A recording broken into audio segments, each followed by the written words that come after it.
asked me to stick around next to the mic because they're recording, so I can't move around that much. I'm going to move around anyway, so just warning you. So thanks so much for being here, and thanks again. I think I've talked to many of you at some of the earlier sessions, some of the pre-competition workshops, so thanks for being here again.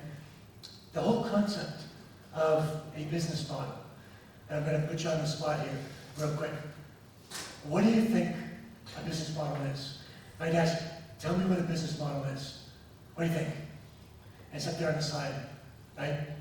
Of those elements, I shouldn't put it up there. It's all about telling a story about what you're doing, who you're doing it for, and why you're doing it. And a why is why you're the right person or the right team, and why there's going to be impact. And that impact can be in many different areas. It's impact in solving that problem for the customer, for the market, folks who have the problem. But it's also the financial return. Because without that financial return, you're probably not going to be doing it very long. So as the slide says, it's who's that customer? What's that product that you're going to be delivering to them? What they're going to pay you? How you can do it in a way that you're going to be profitable. And ultimately, in the early stages, how can you convince the key stakeholders around you to buy off on what you're doing? Who do you think those key stakeholders, other than the people who are going to write you checks?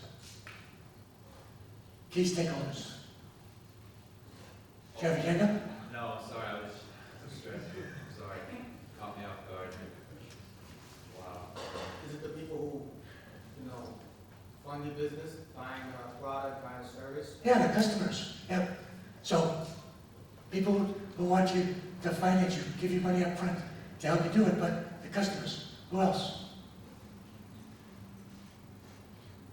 Partner companies? Yeah. Key partners that you're going to need to work with you. Suppliers, channel partners, folks who are going to help you get it to the market. Who else? Probably one or two more.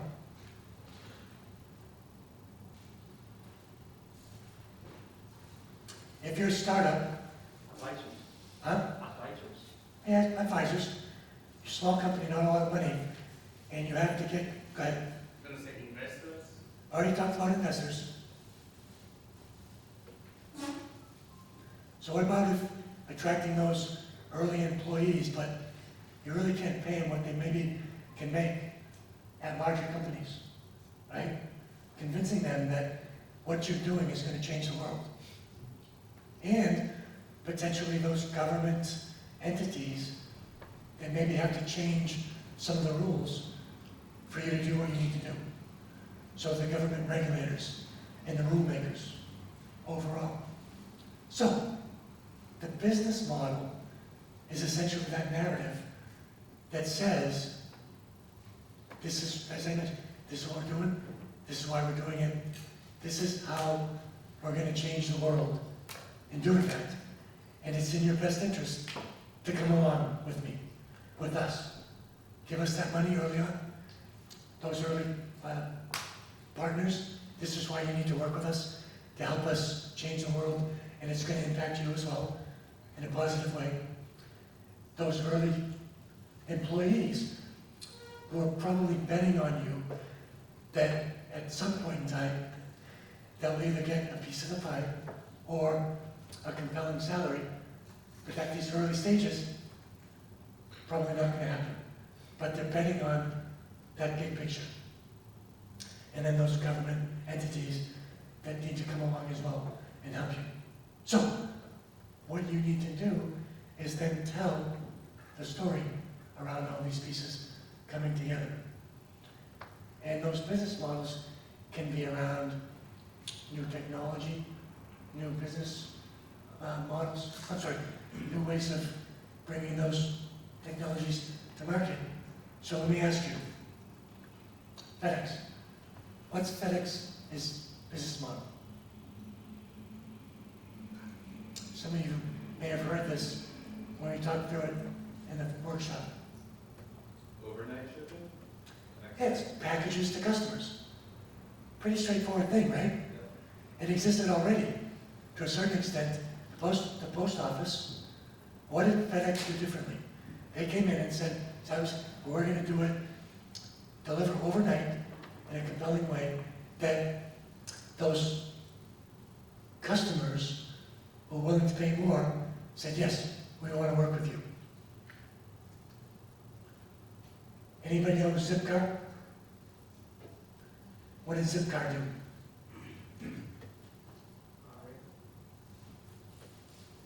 Rent out cars? Yeah, as opposed to renting on a day-by-day basis, they're effectively doing an hour-by-hour rental, which if you map that out to a complete day, probably more than a full-day rental from a traditional company. But what else did it provide? Convenience, and it's local to you overall. Now they had to embed that business model with a lot of technology so that the renter came in and pulled that together using online tools with their mobile device. But they changed their business model of what existed overall in a way that was compelling to the customers.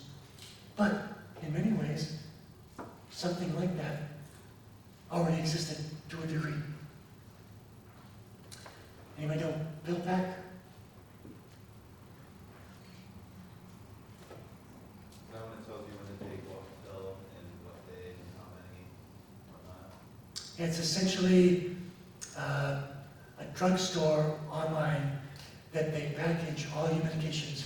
They get shipped to you, and it's all labeled in smaller packets where potentially multiple pills that need to be taken at a certain time of day for different medications. You open it up and take those medications at that specific time. So, online pharmacy. July.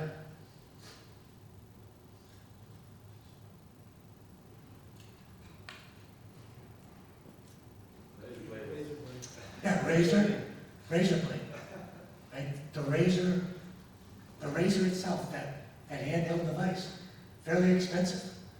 And that's where a lot of the engineering takes place. They get it to the market, they had to find a way to finance the whole solution, which is not just the handle, but also the razor blade itself. And that's where you pay a lot of money, right? And I'm amazed the amount of money that they can get for those razor blades overall. So they basically shifted that whole model so that the customer paid a little bit up front, but more over the life cycle of that engagement. And then Facebook. So here,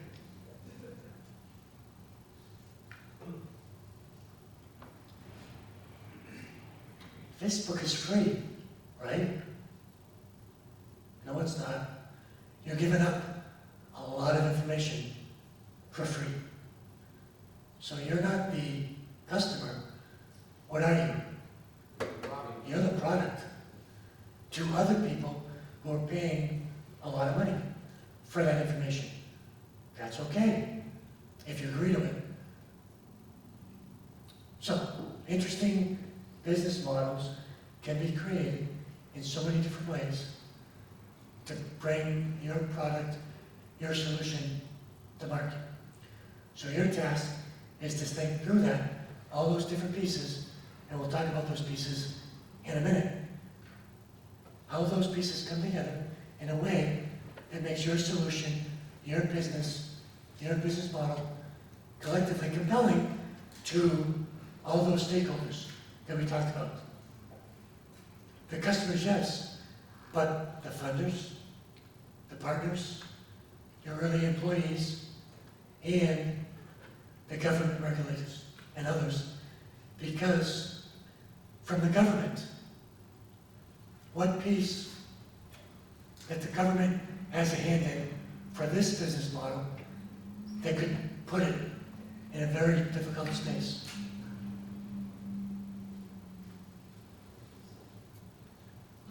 If the government came in and changed one big area around this, and it would put Facebook in a difficult space, what would it be?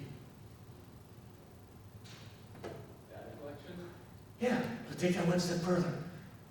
Privacy. Privacy, right? Privacy.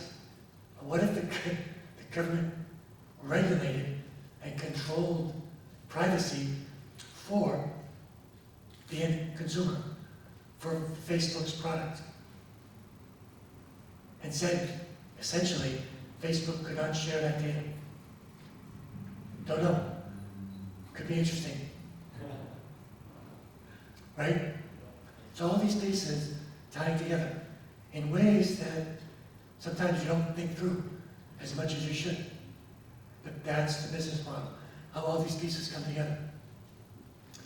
And the business model can change from those early days, right, when you're thinking of the idea, all the way through until maybe you go public, maybe you sell your company, and all those steps in between.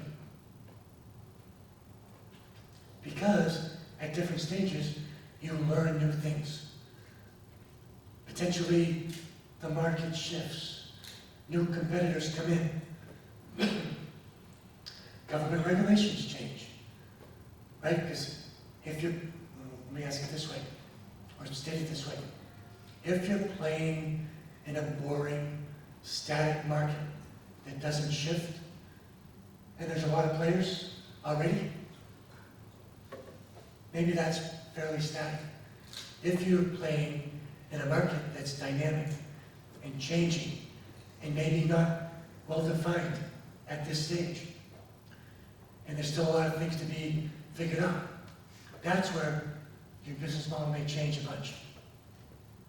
And hopefully, all of you work in those spaces, because there's nothing worse than working in a boring space with a lot of incumbents that, quite frankly, makes it difficult for you to find your way in there.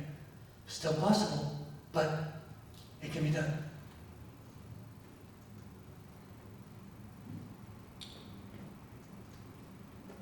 So going from that idea, ultimately to impact in terms of financial returns, impact in terms of changing an industry, impact in terms of solving specific problems that weren't being solved in a way that we're addressing the needs for the widest possible segment of the market, right?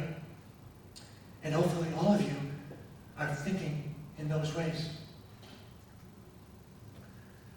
And as that's going through, thinking through those risks that your business model is going to have to think through and understand, so that model attacks the market opportunity, but also does it in a way that positions you for those existing risks, for other risks that are going to creep in.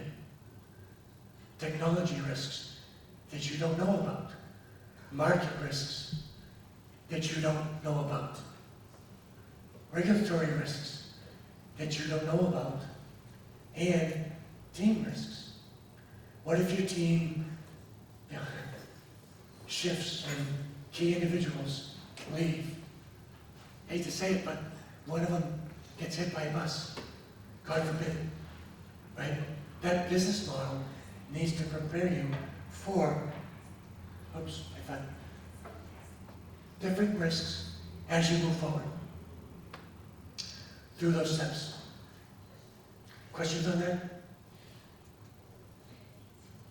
And if I had to advise, and most investors, when they talk through with their investees, the companies they're going to invest in, they are thinking through so many different elements of evaluating the people sitting in front of them. All of those elements most likely, and I think this is true, and this is what a lot of investors look at, those issues. Technology risk, market risk, team risk. So ultimately, they're thinking, what is it that you're delivering to the market, the product, the solution? I'm sorry, let me go back. Why you're delivering it? Because there's an actual need. There's a gap in that market. And then how is the team and the execution? And they're looking at all that and saying, okay, is there a compelling technology, a large enough opportunity, and can this team deliver on this? And so, is there a fit around that technology and the team? Can this team actually deliver on this? If not, how are you going to fill that gap? Is there a fit between the team and the market? Do they understand the market? Do they have relationships in the market? Do they understand the product level landscape in a way that we know they can adjust that? And then third, that product market fit. Is the team doing something that fits a gap in that market so that when it gets ready to sell it, that it's going to get traction and it's going to create an opportunity for the company? And out of these three areas, this is by far the most important thing to answer in the initial stages. But if you ask any investor out of those three buckets, technology, market, or team, what is the most important piece, the most important bucket? What do you think they would say? Team. Team. Why? They're the actual developers and they made the prototype, like the idea come true, right? Yeah, ultimately, they're the ones who are getting it done. And given the landscape that things are going to shift, and that's absolutely going to be the case if you're playing in a compelling space, then they're the ones who are going to need to understand the shift, adapt to the shift, and move forward in that new direction. That's not easy to do, but that's why the investors bet on the jockey, not the horse. Using a racing analogy, right? So yes, absolutely agree. So we're not going to talk through this a ton because I think you guys understand it. I'm going to jump forward a bit. That narrative, that story, that pitch, that business model that you're going to be building, which the business model is the essence of, is mapped to this. You're a company, and you're bringing a product, a solution to the market. And hopefully, that solution has differentiated value significantly enough so that it's not looking a lot like something that's already out there. If you do it correctly, your customer's going to pay you, hopefully pay you enough that it covers your costs and there's profit, right? Pretty straightforward. And because most times you're not going to bring that product to the market directly, you're going to work with a channel partner. So think of it, online, Amazon, traditional retail, Walmart, and there's so many others. So working with them to get your product to the market. Put it on the shelf, put it on the website, help market it, put in place all those pieces to do that, right? But if you're doing that, you got to give up a piece of the pie. On the back end, who do you need to work with to overall get that product built and to the point where it can be sold to the customer. Suppliers, technologists, investors. I like to think of investors being back here on this side to a certain extent. All those players that help you get that product to the point where it can be sold. And so here's the key. The business model talks through all of this. Boost my market, right? What's the problem I'm addressing? What do I have in my company that's compelling? How do I position it in a way that's gives me a competitive advantage versus others in the industry? Who do I need to work with on the back end? And how do I work with them?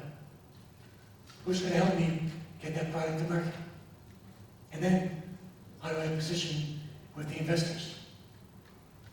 And if your story isn't compelling, your competitors are going to eat your lunch because they're trying to tell the exact, well, not the exact same story, but a similar story to lock in these players.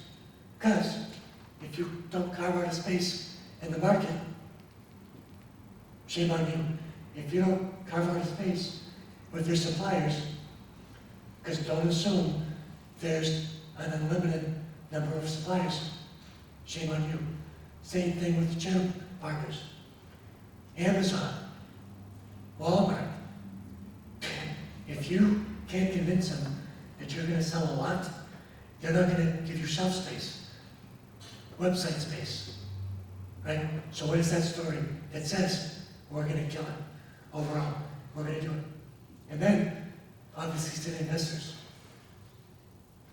Because out of, and you may not know this, but the typical story is any given high-level investor talks to about 1,000 potential investments. First touch. That gets weighed down to maybe 100, where they go to that next level. Not a lot, but just that next level. Beyond that, it breaks it down to maybe 10 or 12, going deep. And that ultimately goes to maybe 2 or 3 investments. So your job is to have the right story and the right traction points so that you get through that with the story you're telling. Because they're going to ask about all these different pieces. Some in more detail than others, but they will ask. So take it one step further. Beyond that piece, looking at the macro level. And your business model doesn't necessarily have to have a lot of details on this, but it needs to address things that helps you adapt to changes in these areas. So, in that product context, there's going to be, and you need to understand, political issues that need to be understood. Things like, if you're going to sell into developing nations, and the government changes every year. Okay, that's interesting. How do I work in that environment? Economic shifts. Back into, well, let's look at the last 2 years, right? There were economic shifts and risks that jumped out due to broader level health and social risks, but that was pretty interesting. About 10 years ago, the big economic downturn here in the States and around the world. There's something that understanding that and adapting to that. So does your business model provide for flexibility in those areas? Social shifts. So one that I talk about a lot is the aging population. Is a social dynamic that creates a ton of opportunity for so many businesses. A ton of opportunity. Do you understand that dynamic? Do you understand how that's shifting? The needs of that aging population. The shifts in insurance and how they're paying for new technologies new solutions in that space. Technology risks, that's obvious. Environmental, we're living in a place of big environmental shifting and things that a lot of people care about. Everybody should care about. In this case, understanding that in a way that you're not going to get impacted by shifting buyer patterns and buyer behavior because they want to be more environmentally friendly. And then lastly, the legal and the environmental side, regulatory side of things. Are those regulations supporting what I want to do? Or are the regulations providing a headwind? And if they are providing a headwind, how much do I need to invest to help shift that? Or, if it's pretty neutral, is there anything I need to do? This is just to say, be thinking about all that. And in that overall landscape,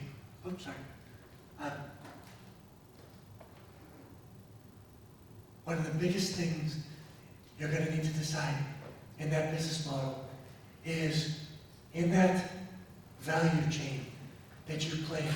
So let me get just an example. So what are you guys working on again? A camera, face recognition camera. To regulate indoor temperature. Okay, so a camera, now you're not building the camera, Yeah, we are. you'll build the camera. So the camera that you're going to build, you're going to need to rely on other folks to give you parts, materials, maybe some know-how around doing that, right? Some subsystems as part of that. So there's going to be other players behind you providing you parts. How close are you going to come when it comes to selling to the customer? In other words, are you going to work with distributors? Yeah, retailers, Amazon, Home Depot. Yeah. Okay, so out here, yeah, the wholesalers and other distributors. Potentially, you could sell your camera into another company that takes your camera, bundles it into something else. So, in this place. So you would potentially become a subsystem. The point of this is, in whatever industry you're playing in, understand that value chain and figure out where you want to play. You could potentially do everything, but absolutely not recommended. Making this the right decision in this is probably one of the most critical decisions you can make. And it's better to focus on a smaller piece initially and knock it out of the park. So just focus on the camera, potentially, right? Versus maybe then bundling that in a bigger system for maybe, I don't know, automotive applications that you're not thinking about. Who knows? And then maybe creating your own stores. Not suggesting that, but that's part of the business model decision. This puts into that bigger context. Question? How do I divide the value chain with my company? Like, what would be the raw materials and material components? So for you, it might be the audio-visual equipment that you bring in and use in the venue that you're at, right? That creates that experience. You're not making the AV equipment, are you? Right. And the other suppliers are the venue operators.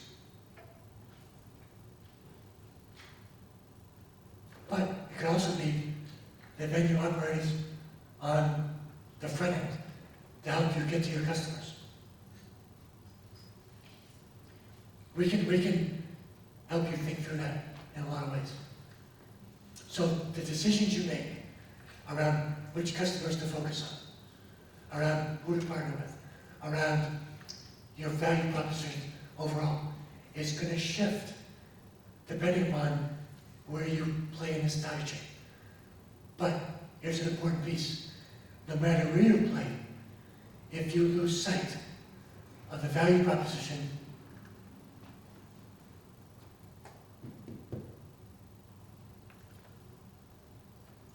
for that end customer, whether it's you delivering it to them or one of your partners delivering that value to them, then you're putting yourself out there in a risky way.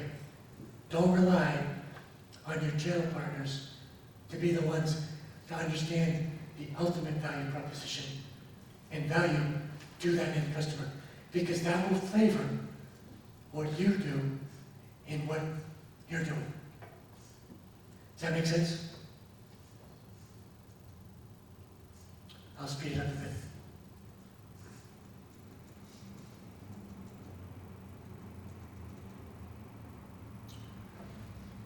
There's no workshop piece here, just, yeah, I think so.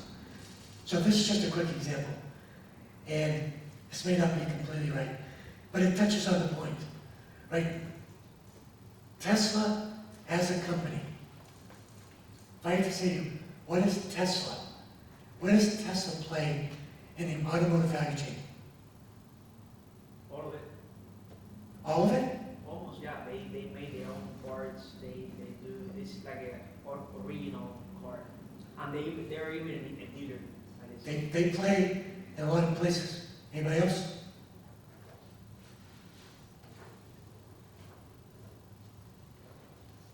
So, most common companies play in one bucket. Okay? Some, like Tesla, play in multiple. And they've crept more and more. But they tend not to play too much here. But you're absolutely right. They forward integrated because they started out as a car company. But they forward integrated to become a car dealer. But then they reverse integrated and became a parts and subsystems player. Primarily when they started, around what part? The battery systems. Because they couldn't find batteries that they needed in the market. Right? So your question that you need to answer is, what do you look like? Do you look like this or something like this? If you try out of the gate to be that, good luck. Because you're biting off in a lot of ways more than you can chew. Can it be done? Yes. But if you decide that, find some really good partners to help you. And way back in the day, and there's stories about this, Ford did, back in the 20s, did do everything. Great stories. Look it up. And so, when we think through this, from the business model, and you've all seen the canvas, yes, this is just a tool to pull all those pieces together. And a shorthand that you can look at and say, okay, I can see how they're all coming together. Because they all come together. And if you don't think they come together, again, you're kidding yourself. Question is, some come together more than others. So your job is to map this out in a way that you can tell that story and manage your steps from the early stages throughout. And as I put up there, right, your company touches on the assets, internal assets, and how you organize them. Your customer is those customer segments. And initially, try not to be everything to everybody. Map out all the potential customers, but then prioritize and start in a handful. Maybe just one to start. Right, Kevin? Your value prop, make sure it's differentiated. And if you can't tell that story at the early days, then go back and rethink. If you do it correctly, then you give you nice buckets of cash. And then going through either directly or the channel partner, all of this is on that business model canvas. So be thinking about it. And on the back end, those suppliers. Oops. I didn't talk about the cost structure, but we'll talk about that. Making it simpler. Okay? Right side of the canvas, left side of the canvas. On that market side, if you cannot tell a story around what that market opportunity is clearly, and how big it is, potentially, and how that existing competitive landscape provides a gap that you can work your way into, everything else is going to fall apart. Behind that is obviously that product and that, or that service, or both, that then delivers that value to the right side of the canvas, to the customer, either directly or through your partner. Whether or not it's directly or through a partner, you still own that customer relationship. Because you're the ones who are going to have to tell your partners how to position, how to deliver to that customer segment. If you outsource that to those channel partners, and then maybe times where because you've done it, yeah, you can fall into that, but don't do that in early stages. So, let's think through this. First and foremost is answering that question of an attractive market. And there's a gap. Unaddressed, or maybe it's already addressed, but in a really crappy way. That to me is unaddressed. So think deeply about that. And make sure those pain points are clear. There's all kinds of talks about what those pain points are. Is it, and you've heard this, is it a vitamin? Something that's nice to have? Yeah, I take it, I don't take it, so what? Or is it a painkiller? Right? I got this migraine, and if I don't take this, I'm out to lunch. Right? There's a reason why that's first. Because that's first. And next, given that gap, is there something I can do in a way that is compelling, that's differentiated, that provides that value in a way that nobody else can. And if I do it once or twice, okay, this is important, others can't come in there and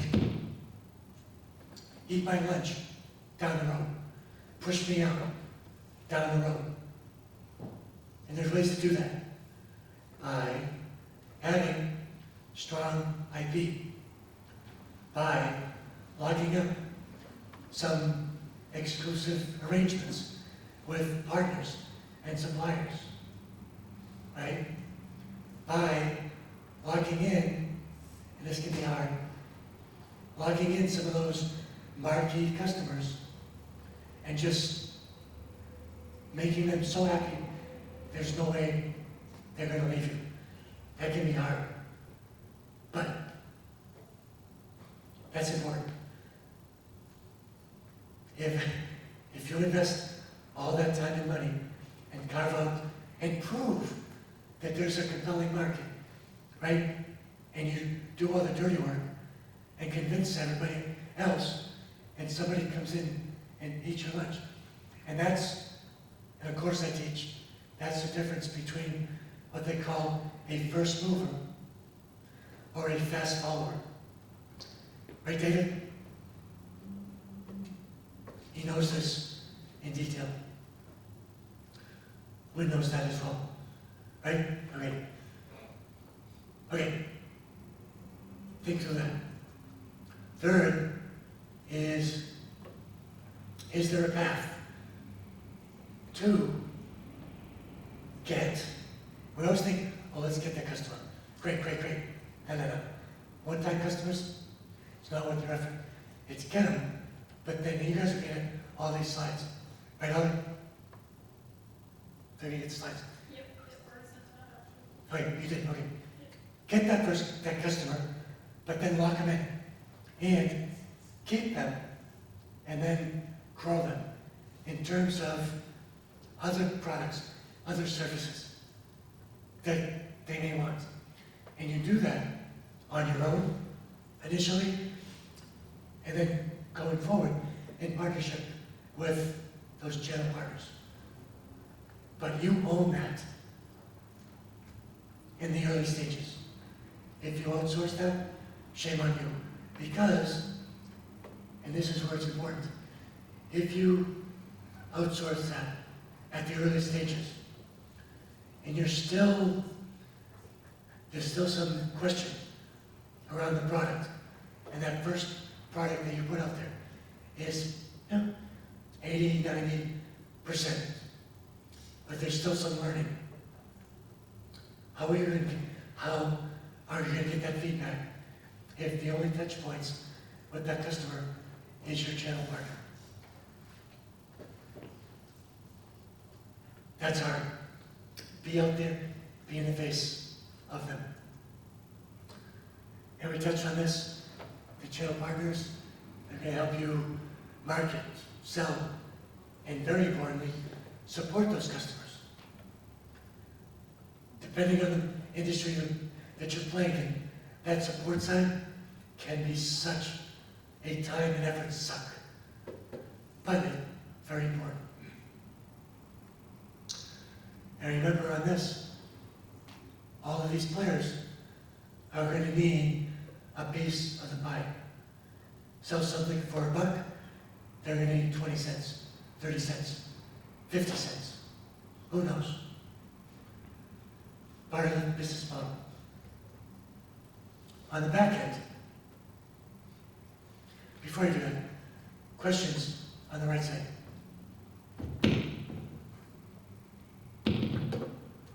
You guys are experts on this.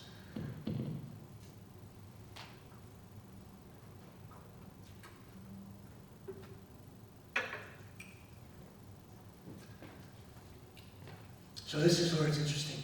On the back end, doing deep soul searching around what you have inside the company versus what you're going to need.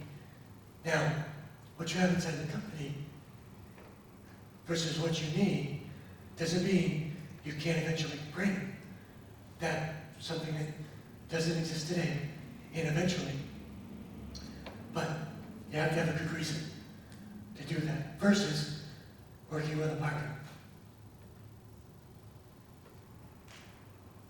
So thinking through skills we have, expertise, patents, specific equipment that nobody else has. All of the things that bring value, unique value, to the customers. But then, asking that question, is it core to what I'm doing? Something that I need to keep in-house versus context, which is, yeah, I might want to keep it in-house, but partnering with someone, you know what, the risk is low, go-to-market will be accelerated, and I can benefit from their capabilities. What's one area that a lot of people in the tech space is pretty much standard operating procedures to partner on.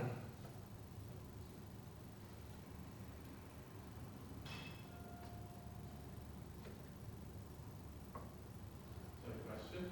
No, Okay. touch anybody. So thinking through, going from concept idea to something in the hands of the customer, that value chain, and all the steps in between. Before something can be put in the hands of the customer, what has to happen? And I'm assuming a physical product. Not a trick question. Business model, Huh? business model. A whole business model. Sure, business model. It has to be manufactured, has to be built, right? Most companies can outsource that piece of it. Because, now, ideally, breaking it in-house is also important because there's that feedback loop with the manufacturer as well around the innovation. But for the most part, manufacturing tends to be outsourced.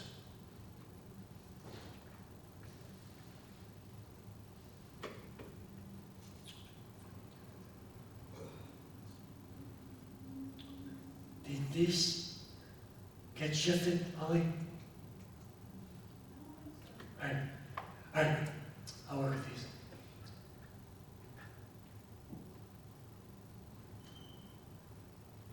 This should have been, this one was, forget, we just didn't talk to that. On the internal piece, you have these internal resources. But just because you have a good set of cards, doesn't mean you're gonna play them the right way, that you're gonna organize the right way, that you're gonna task your team to do the right things and deploy the equipment in the right way. So those two buckets together decide what stays in-house versus outsourced for your partner. So between the value prop and how you have unique position and what you do internal versus external, for me, are two of the biggest decisions that need to be made.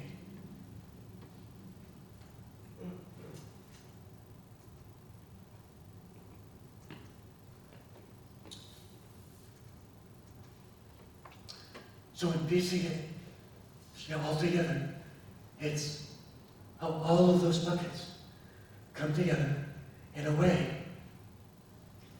that gives you that credible story around, hey, this is what I'm doing, this is why I'm doing it, this is who I'm doing it for, this is how I'm going to deliver it, who I'm going to partner with, and what that financial model looks like, so that I'm going to be profitable in a way that's attractive to you as a company and to your investors.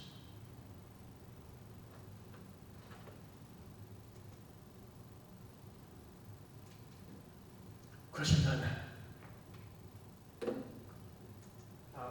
I have a question. What really is the meaning of MVP?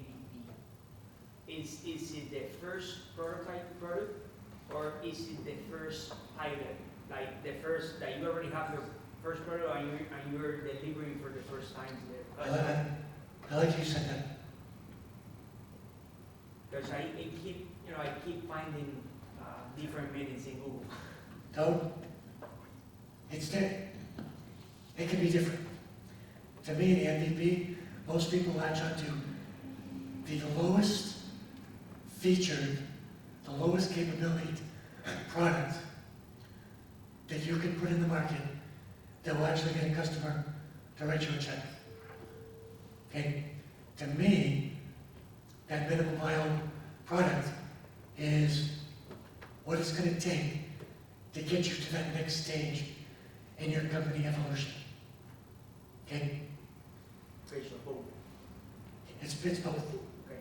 Okay? But ultimately, it's that first product, because you're never going to build the product's going to do everything for everybody perfectly day one. It's just not going to happen. So based upon your understanding of the market, that first product is going to capture a subset of features and functions, and you're going to do it the best you can and put it out into the market. Okay. What do you think this is? Definitely an MVP. You like quick? You can come up and look at it if you want.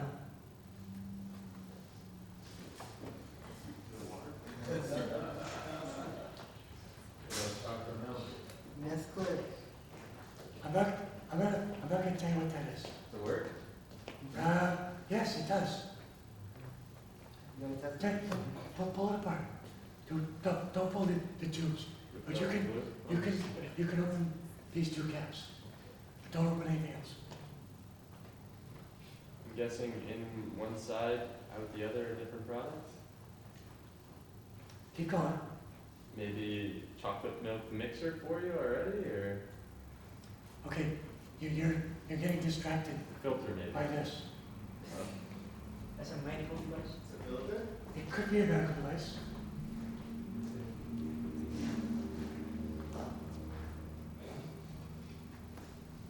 Give up.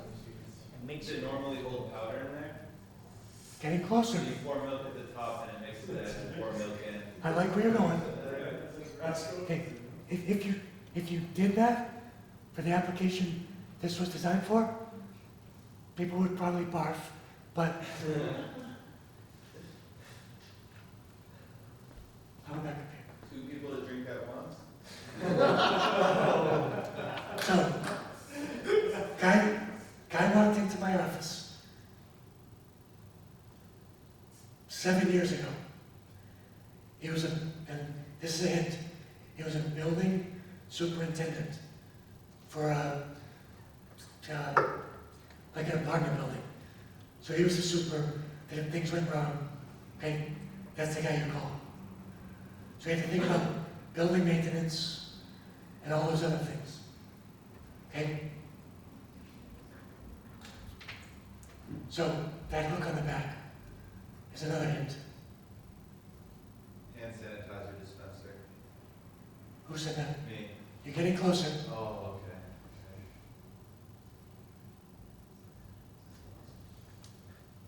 okay. Okay, because I love this. This is good. So there is a diaphragm in here that goes to about here, and it's flexible.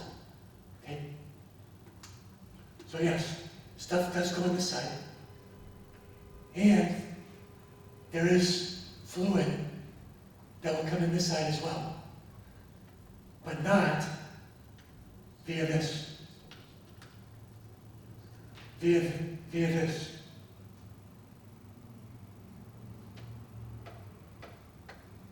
I love the look on your face. Get a picture of the look on his face. Okay? So, I'll give it away.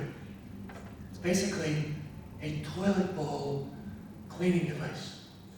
Okay? Okay? So, think about it. Okay? Cleaning bowl fluid goes in this side, like, pick whatever.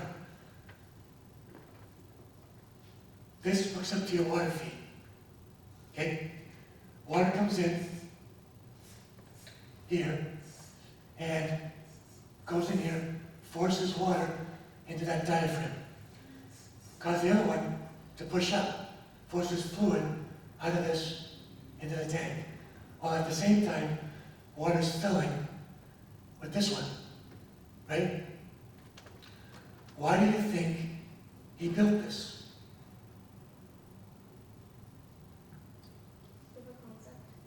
proof of concept, but why? To solve. Make cleaning toilets automatically, make it easier, I don't know. Okay, he wasn't gonna put this in the toilet, okay? Well, why this? Minimum resource. God. No, what did I talk about? Differentiated. David, Problem, huh? solving the problem. Yeah, but What's the problem? who are you gonna use this with? No. You. It's given to you. Your stakeholders. No, your stakeholders. To say, listen, this is what I'm thinking. As opposed to it being just this big concept. This is what I put together. I built it, I tried it, it worked in a very rudimentary fashion, right? And I think I know the need, right? I know we can pull this together with the right funding, the right partners, and yada, yada, yada. So at the stage he was at, it was not building a product for me, it's throwing something together in a very crude fashion, right? And get to the next step, which is, guys, look what I'm thinking. And look what I've already proved. But I know this isn't the end product, but it's to get to the next stage, right? And this is part of his business model, right? Something that hangs in the back of a toilet bowl using standard cleaning fluids that anybody can use. It's easy to use, and it saves X amount of money versus what's currently done. Now, I'm just guessing on that, right? That needs to be proven, but pretty interesting. Does that make sense? But if I remember, he hadn't spoken anything, is that, if I remember this correctly? It's even worse than that. Okay. I cried. I did. When he told me this. Okay? Guess what he did? Because he thought this was really unique and really compelling. And what do you do with technology that you... Yeah. Guess how much money he spent? Too much. 10,000. High? 25. He spent about 25 grand to patent it. He actually got a patent. He never came back in. I don't think he ever did anything with this. Nothing. Okay? There's such a thing called a provisional patent. Do you know why they have a provisional patent? Because it's really cheap. It's $1,000 maybe, right? But what it allows you to do is give you a year to say, I'm going to take this year and I'm going to think through if investing more in my whatever it is actually makes sense. Okay? And I personally would not invest any additional money unless I had a solid business opportunity that was fleshed out and I could answer all of these questions. Okay? Yeah, I cried. Will you even launch your first pilot, your first, I don't know, 100 of our product to target customer before product? Here's the thing. So the question, if everybody didn't hear it, would you launch a pilot before you patent it?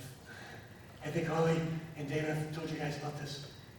Anything you share publicly potentially can invalidate a patent application.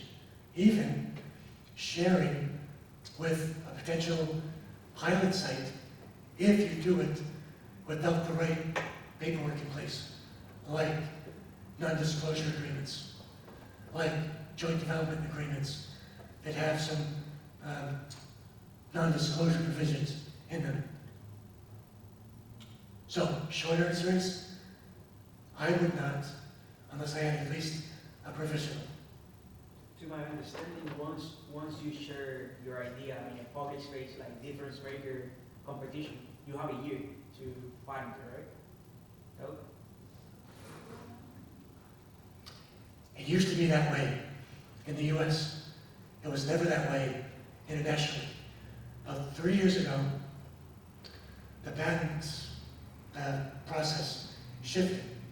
It used to be what they call first to invent, right? Basically says, if it's documented in my, my folder, my pad, my design pad, and I can prove it, then it's mine. It shifted to first to file, which says, first person to submit an application for a patent, it's theirs now. That's why they have the Steve mode now, right? The Steve. There is a Steve mode, something like that. Are you? Stealth. Stealth mode. That's why the stealth mode, right? Stealth mode protects you only as good as your stealth mode is. Right. So yeah, stealth mode is good as long as it doesn't. So, is there a patent on the formula for Coca-Cola? Yes. It should. It used to be, right? David, what is it? It's a trade secret. Oh, okay. What does that mean? Like a real secret recipe. You don't tell anybody about it as long as somebody finds out about it or gives it away maliciously. It's just basically your secret. Right. It's literally a secret. There's maybe 3 people alive, and this is serious, who know everything about the formula for Coke. So if I somehow come across the recipe for Coke, I can come across millions, billions? You won't, because they have put in place a structure that will prevent you from doing that. And trust me, people have tried.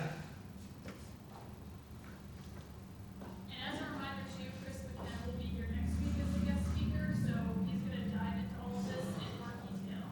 Different types of patents, when you first disclose, how long you have to get a provisional, trade secrets, all that stuff. So if you have other questions, definitely bring those next week. Tom, we're just running a little low on time, so maybe like 5 more minutes, we can wrap it up. Is it? So ultimately, right, don't assume that you're going to have this all fleshed out at the beginning. Matter of fact, if you came to me and said you had it all panned out, like right now, I'd say you're full of it because there's no way. But if you do not put a stake in the ground right now, based upon what you think is the status in each one of those buckets, then it's not worth moving. Put a stake in the ground, and then the whole process is either proving or disproving. Because right now, you all understand and believe that, yeah, if I go and attack that hill of gold, that there's gold up there, right? Somehow you believe that. There's reasons you believe that. Write them down. Those are the assumptions. And then venture to go out there and prove or disprove. With all those customer discovery interviews.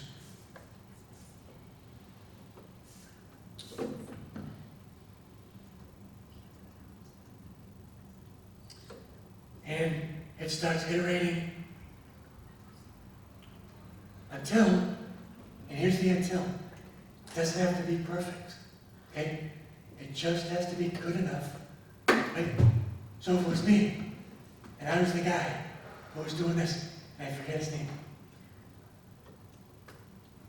I'd answer the customer segments, the value prop, and potentially some of the channel and early stages of who I'm going to work with on how to do this. That's it. Don't have to have everything else fleshed out. Most importantly, the market need. And he could tell a story around, he could come in and say, I do it this way, and it's horrible. And I waste all this time and existing cleaning products and ... This is a better way. And here's how it's a better way.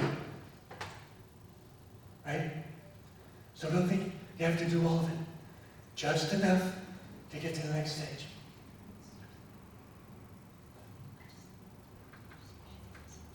Holly, I think that's it. Questions?